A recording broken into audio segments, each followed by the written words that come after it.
Oh my gosh, it's so cold. It's been like super cold here in Sydney.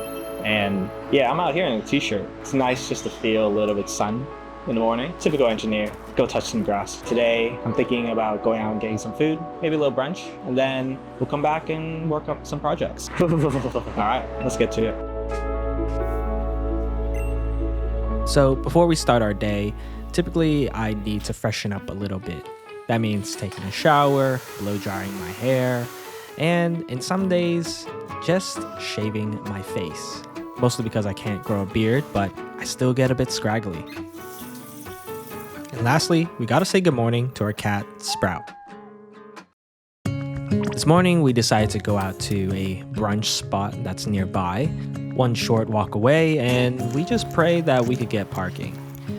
Lately, I've been feeling like Sydney's much larger than I am thinking. Like treating every day as if you're a tourist and going out and exploring a totally new area, trying to find hidden gems has been kind of fun. We found this place just through searching through Google Maps, and yeah, it was a sandwich place called Happy Alley. Little did we know that this place had more than just sandwiches. Pizza. It had pizza and desserts and cookies and a really amazing immaculate vibe. They also spelled Brenda's name wrong. Typical marketing tactic. Good on ya. And then we eventually got our order. I got a matcha latte. We might have gone a little overboard with the order because we got sandwiches and a chocolate donut for dessert. Typically, when we go to these new sandwich places, we try a fried chicken sandwich and then we try some sort of mortadella type of sandwich. And I gotta say, both of these were pretty stacked. The deli sandwich had a mortadella, turkey, salami, lettuce, and all the works. When eventually I got to try the chicken sandwich, it was the best breaded chicken I've ever had in a sandwich here in Sydney. So far, all it needed was a little toast on the bread, and it would have been perfect. So we are back in the studio, our bellies are full, and I was planning on going for a run. It's such a beautiful day out today. I kind of chafed the bottom of my foot. I'm trying to let that heal. I'll save you from showing the graphics.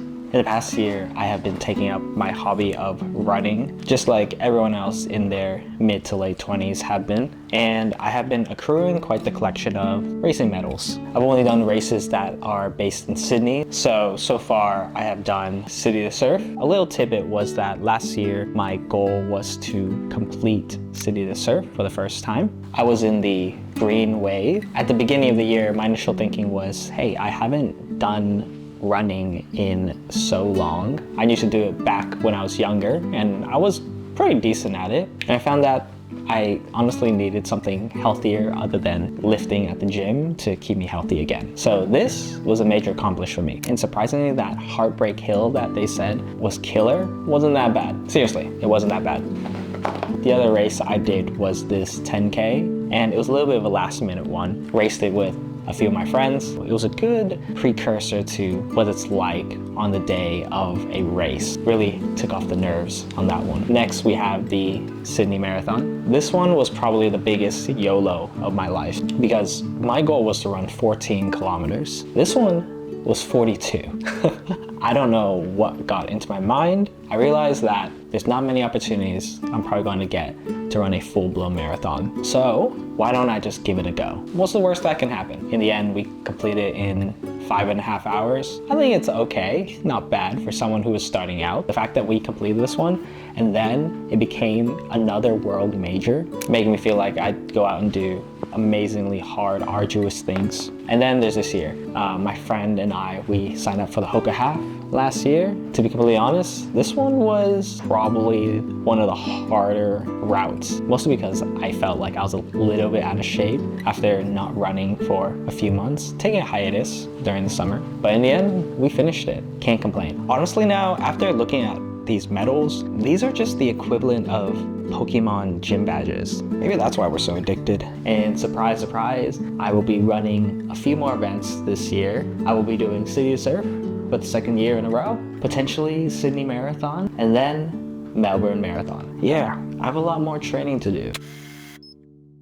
So it's my favorite time of the day where I can just sit down and work on my side projects. If you haven't been looking at the content, I've been really into upskilling with AI. And I've been trying to use AI to rapidly build side projects, tools that I would personally use and just solves little things in my daily life.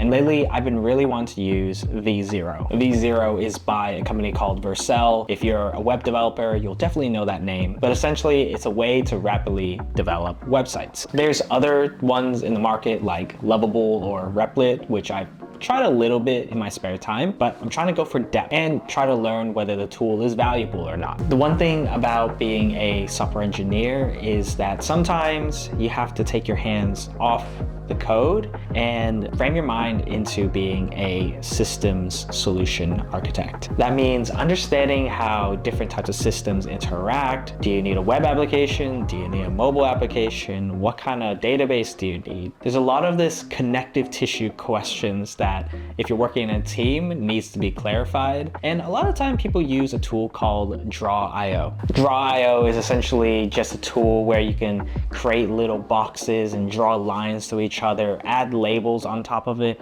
to make it more clear, and then you export it and share it with your team. But it's so time consuming. And I've always asked, why can't AI just do it for you? Or at least, can you use AI to help build the initial skeleton so you're not actively just dragging boxes and trying to make it look pretty? So I asked V0 to try to make an initial prototype of it. Before I add anything to these website builders like V0, I like to create what is called a PRD, a product requirements document. Then I copy that PRD and put it into V0. However, it's not always so perfect. And sometimes there's just nuances in user interactions that it's a little hard for it to get right. I remember reading somewhere that they said the most common programming language will soon enough be English. So in a way, clarity in the way we phrase things, especially the prompt, is gonna become more important. I think I'm up to at least 80 different types of prompt iterations that I needed to edit, just because there were these small nuanced interactions that I was looking for. For example, I want to double click on a shape to add a label.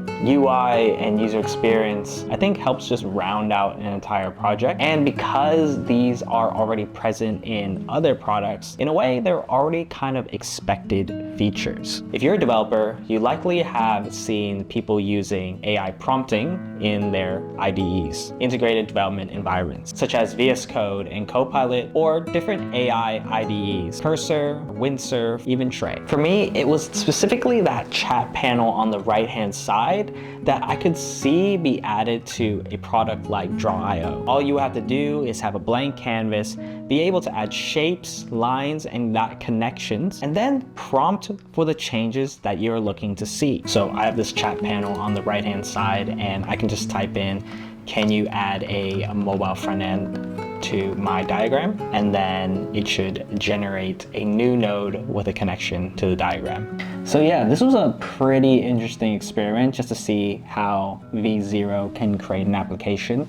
There's obviously a bunch of bugs that I still kind of need to fix. I might have to take it off V0 and just edit it in my own IDE to spruce it up, but I could definitely see myself using this if I could just add the other expected features that Draw.io has. So yeah, that just goes to show how easy it actually is to just build an initial prototype of an idea nowadays. I know it's not perfect, and many engineers probably will slam anyone that's trying to vibe code anything. But I think for people that just don't have like 10 plus years of technical knowledge or didn't go for traditional schooling for software development, it helps bring to life the vision of ideas. I say that's a great thing. The more people that are building cool things gets me super excited.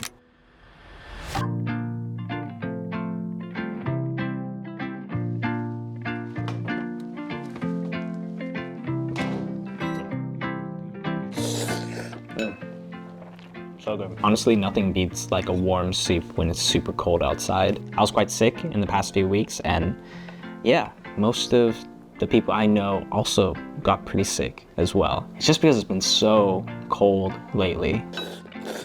Sprout, my cat, has also been a bit more cuddly in the morning as well. Normally she just totally ignore us and just sleep outside in the lounge, but I think she's just trying to find some heat sources to take from. So the one thing that I learned in the past week or so is to dream a little bit bigger. That if you have an idea, if you really want to create something or build something, is to take that idea and stretch it to the largest possible extent that it can be. One, the impact will be so much bigger. And then two, you'll be left with no regrets. Cleaning yourself, hey? As I mentioned before, in the next few weeks, I'm gonna try to be building out a product that I feel like I could personally use. It stems from a real problem. I know it's a real challenge for the industry, and I firmly believe a lot of people will use it. And the only way to get it done is to bunker down and build it. It's gonna be in the content creation space because I love making videos, I love building stuff, and I wanna be able to share that experience with others who find it a little too intimidating, especially when they have a vision on how they wanna create their own style. Super excited, hope you guys will join along for that journey as well. So yeah, here's to another vlog. I'll see you guys in the next one. See ya.